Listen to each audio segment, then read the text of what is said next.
So we don't call it dieting. We don't call it nutrition. We call it effective eating. Effective, as in it's tied to a goal. If your goal is to add muscle and you're eating a certain way, and you measure and remeasure and you're not adding muscle, it is not effective. But people fall in love with diets like they fall in love with rock bands. So I'm going to ask everyone, does everyone have a favorite diet that they follow? Raise your hand. Oh, you know that was a trick. That was a good answer. So tonight, what is effective eating? It's a specific plan that achieves 5 objectives. And the first one is it must burn fat and speed metabolism. When I say speed metabolism, that means you do not lose muscle. You either maintain it or add it. Second, it increases energy levels. How many people started a diet and by the 4th day, you weren't feeling so hot? You had a little low in energies. About a week into it, you didn't want to talk to anybody probably. About 10 days into it, everything looked like a cupcake. You're driving down the road, you're like, oh my God, is that a cupcake? And then what happens? You have to eat, and you blame yourself. You have no energy. Is it possible to live greatly, to make an impact in this world without energy? No. Energy is important. And I'm not here to teach you how to just get ripped and look good. The first thing that happens is you change your mind. That's what tonight's about. Then you change your body, then you change your world, the people around you, and the impact you have. And having energy is a key part of that. Third, if you don't have your health, you have nothing. How many times? Well, I'll give you an example. We had one of the top Muay Thai fighters in the world come in to teach our training staff. And I got kicked in the hand. And I just kept going. Then he made me do about 10,000 push-ups and everything else on my hand. And I was like, he had a mohawk and looked really tough. And I just said, I'm not going to say anything. And my hand blew up to this. You ever see cartoons when they blow into the thumb and it blows it all up? Well, that's what my hand looked like. So I couldn't lift weights for a while. My whole world revolved around the pain in my hand. So has anyone ever had a cold or an injury and it affected their ability to do everything else? It affected the way you reacted to other people, probably your significant other. So being healthy is very important to looking good. The other thing I found was interesting truth. The healthier your body is, the greater your ability to burn fat and build muscle. So if your digestion is impaired, you can't burn fat as much because you cannot extract the nutrients from the good foods you're eating. So our goal is always health, energy, and looking good. Then it must be flexible. If you mess up, you can't feel like a failure. There's got to be room for error. How many times have someone started a program and you didn't follow it to a T and you felt like you failed? Just raise your hands real quick. Right. You didn't fail. It's the equivalent of this. It's like, it blows my mind because someone will eat one bad meal, like, oh, I messed it up. I'm going to go eat cupcakes. Can you tell I like cupcakes? Okay. It's the equivalent of this. Driving your car, getting a flat tire, and saying, oh, I got a flat tire. Instead of getting the spare, you take a knife out and just start slashing the other 3 tires. Like, that will teach those tires. Last thing, it must be enjoyable and it must be sustainable. I remember when I first started training, I would have people come to my office and say, well, I followed the Atkins diet and I lost 30 pounds. Then I followed Weight Watchers and I lost 22 pounds. And then I was like, wow. And I'm like, either this person has evaporated and is somehow communicating to me, or they gained all the weight back. So then I asked them, did it work? And they're like, yeah. I'm like, was your goal to lose weight and gain it all back? And they're like, no. I'm like, did it work? I guess it didn't. So it must be enjoyable and sustainable, and there are ways to do that. But you do not have to eat bland, boring foods to get results. Michelle teaches cooking classes, and she has a good cooking book. Michelle, give Michelle a hand!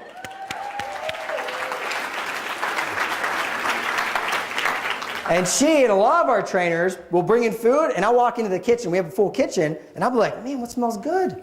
And then usually I'll have my food. And I'm like, man, I totally should have did that. Just take a few extra minutes to make something that you want to eat rather than have to eat. Makes a world of difference. So when I first started training, as I told you a moment ago, there were a lot of diets, and so I had to educate myself. And I read well over 100 diet books in my time. And basically, they boil down to 4 mistakes, which I call the 4 diets that destroy. First, it's the starvation diet. The starvation diet is the most common. It's disguised under many other names, like the cabbage soup diet. Eat cabbage soup as much as you want, all day. Make sure you don't go to work because you need to have your office set up in your bathroom. Everyone's laughing because you've done it, right? Nutrisystem. Here. You can have beef rigatoni. Thanks. I can't wait for lunch. And lunch, you have lasagna. Oh, that was delicious. You have about 800 calories. For every person here, for a 150-pound person to lay in bed all day, not move, you need about 1,200 calories just for your brain to function, your lungs to respire, and your heart to beat. That's referred to as your basal metabolic rate. Most diets are 1,200 calories or less. So what happens? You will lose fat, you'll start to lose water, then, in an effort to save yourself from death, your body's amazing, it will start breaking down muscle. Because muscle requires calories, requires food to maintain it. For every pound of muscle you lose, you'll slow metabolism by 50 calories about. Then your body does something even more amazing. Because if you lose too much muscle, you can't move. And if you can't move, you can't get food. It slows down your thyroid production. So your entire metabolism lowers. And what happens when someone has incredible willpower and they stick to a starvation diet? They get stuck. And they say, I hit the plateau. The plateau is you're not eating enough. So a starvation diet does not work. It will cause temporary results, and it will always lead to a rebound effect. The next diet is the sumo diet. I had the great honor of writing a chapter for a book, and I said, what am I writing on? They said, whatever you want. And I was like, wow, what am I going to do? And I came up with an idea. The idea was this. What if I could find the people that are the best in the world at getting fat, whose goal is to add total fatness? And I did. Sumo wrestlers. And it is interesting. Just take a moment, everyone close your eyes, and just think to yourself, what would the life of a sumo wrestler look like? And it makes you laugh, because you think of a bunch of men in diapers. Now open your eyes. And now I'll tell you. First, they live in camps from a very young age. There's a Japanese term for it, which I don't know how to pronounce. So there's all these men, they're boys who are thin with diapers on, and then as they get older, they get wider. And this is their routine. Do they exercise? Just raise your hand. Say if it's yes, raise your hand. They wake up every morning at 6 a.m. and train for 4 hours straight. They over-exercise. They put their body in, they're starving, right, because they haven't eaten all night. Then they over-stress it. They cause great physical stress. It could be emotional stress, it could be mental stress, but it's a stress state in the body. So the body is producing fat-storing enzymes. Then for lunch, what do you think they eat? Do you think they eat healthy? They do. They eat fish and rice, a stew. And then they take a nap. They wake up, they eat more fish and rice, and a lot more rice. Then they wash it all down with sake. They completely binge on simple carbohydrates, white rice, and sake. Then they go to sleep. They wake up and repeat that process. And by the time they're in their early 20s, they weigh over 400 pounds. Does that sound similar? America's the fattest nation on earth. Most of us are too much in a rush. We're stressed out. We got text messages. We got phone calls. We got kids. We're just trying to get out of the house and get on the road. We're stressed. It may not have been 4 hours of exercise, but it's stress. Do we usually eat a good breakfast? Most Americans have Starbucks. Then, say they're on a diet, they're trying to eat good. It's that time of year. And they may have a chicken salad, right? Grilled chicken salad, a little balsamic vinaigrette. I'm in the zone. Then they get busy again. And dinner time comes around and they are ravenous. And let's just say they don't binge, don't overeat, which is very unlikely. What happens? By 9 p.m., I'm not a gambling man, but I'll put money at you are neck deep in Ben & Jerry's and a bag of potato chips. When the sun goes down, you have a pineal gland in your brain which says, hey dummy, you didn't eat today. Sun's going down, there's no grub out there. It's time to go to sleep. You need some food. You're not going to eat all night. So it causes you to have intense cravings if you don't eat throughout the day. Does that make sense? Raise your hand and say yes. Yes. That's what I like. So America is on the sumo diet. The Sahara diet. This is very popular right now, and it's been around for years. The Sahara diet refers to water intake. And this is mostly over-the-counter, 24-hour to 72-hour detox programs, where you spend most of your time letting out fluids and not taking in many fluids. These are the ones that say it's a colon cleanse. It's healthy for you. You have 8 pounds of spackled waste in your intestines. You've heard this? You heard the infomercial? It's on the radio, on XM radio. Right? Is that true? Maybe it is, but getting it out like that is not the way.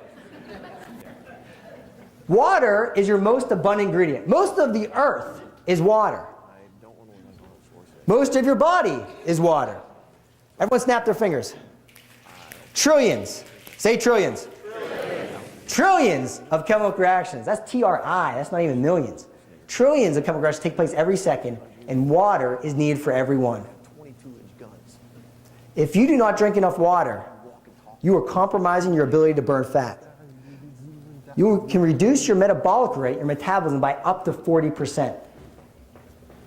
So if you needed, say, 1,000 calories a day just to maintain, you'll reduce your metabolic rate down to 600. So basically, if you're eating 1,200 calories a day, you're completely storing fat because your metabolic rate is so slow. How does this show up if you're dehydrated? Headaches, little irritability, brain fog, indecisiveness, lethargy, poor sleep. Also, it can lower testosterone levels. Testosterone, just so you know, is men and women both have testosterone. Women have about 10 times less.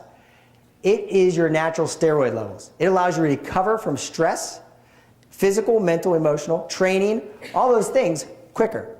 So if you compromise that, you will overtrain very quickly. The Sahara diet, bottom line is drink water. What's going to be one of the EAT principles shortly.